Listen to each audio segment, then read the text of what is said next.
दोस्तों, आज के इस कहानी के जरिए मैं मन को वश में करने के लिए क्या करें, बुद्ध की कहानी शेयर करके आपको बताने वाला हूं कि आप मन को वश में करने के लिए क्या कर सकते हैं। तो बिना समय को गंवाए चलिए जानते हैं कि हम सब मन को वश में करने के लिए क्या कर सकते हैं। एक बार महात्मा बुद्ध किसी नगर से गुजर रहे थे। बुद्ध की नजर एक कपड़ा व्यापारी पर पड़ी जो उदास और निराश दिख रहा था। बुद्ध उसके पास गए और पूछा, हे भक्त, तुम इतने दुखी क्यों हो?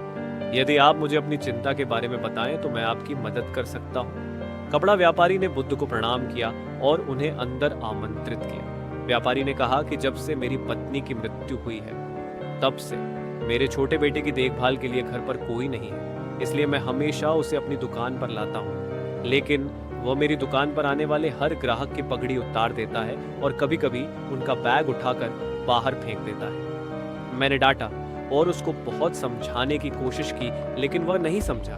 उसकी हरकतों से मेरे सभी ग्राहक अपमानित महसूस करते हैं और वापस चले जाते हैं। बुद्ध ने कहा, मैं तुम्हारी मदद कर सकता हूँ, लेकिन तुम मुझसे वादा करो कि तुम मेरे किसी भी काम में हस्तक्षेप नहीं करोगे, न ही कोई सवाल पूछोगे। व्यापारी बुद्ध से एक वादा करता है। अगले दिन बुद्ध पगड़ी पहनकर आए और ग्राहक की तरह बैठे। व्यापारी के बेटे ने आकर बुद्ध की पगड़ी उछाल दी।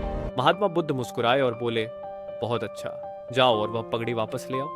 वह बच्चा दौड़कर पगड़ी ले आया और बुद्ध को दे दी। अगले दिन बुद्ध एक कुल्हाड़ी और लाठी लेकर आए। लड़के ने फिर पगड़ी उछाली। बुद्ध ने लड़के को एक कुल्हाड़ी और लकड़ी दी और कहा, जाओ इस लकड़ी को काटो।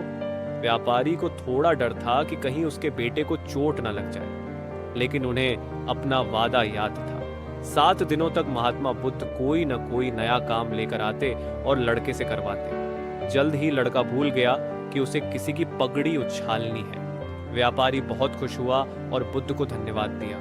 मैं जानता हूं कि इस कहानी और मन के नियंत्रण के बीच कोई विशेष संबंध नहीं है, लेकिन पहले आप इस तर्क को समझ लें। यदि हम अपने मन को अपने अनुसार कार्य नहीं कराएंगे तो मन अपने अनुसार कार्य करेगा।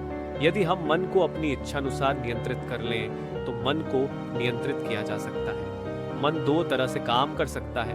पहला, मन अपनी इच्छा अनुसार काम कर सकता है, या दूसरा, हम मन से अपनी इच्छा अनुसार काम करा सकते हैं। बुद्ध से मिलने से पहले लड़के का मन और मस्तिष्क अनियंत्रित रूप से उसकी इच्छा के अनुसार काम कर रहा था, लेकिन बुद्ध ने लड़के से अपनी इच्छा के अनुसार काम कराया, जिससे उसकी आदतें बदल गई। दोस्तों, हम आशा करते हैं कि आपको बुद्ध की यह कहानी पसंद आई हो। अगर आई तो एक लाइक और चैनल को सब्सक्राइब कर देना।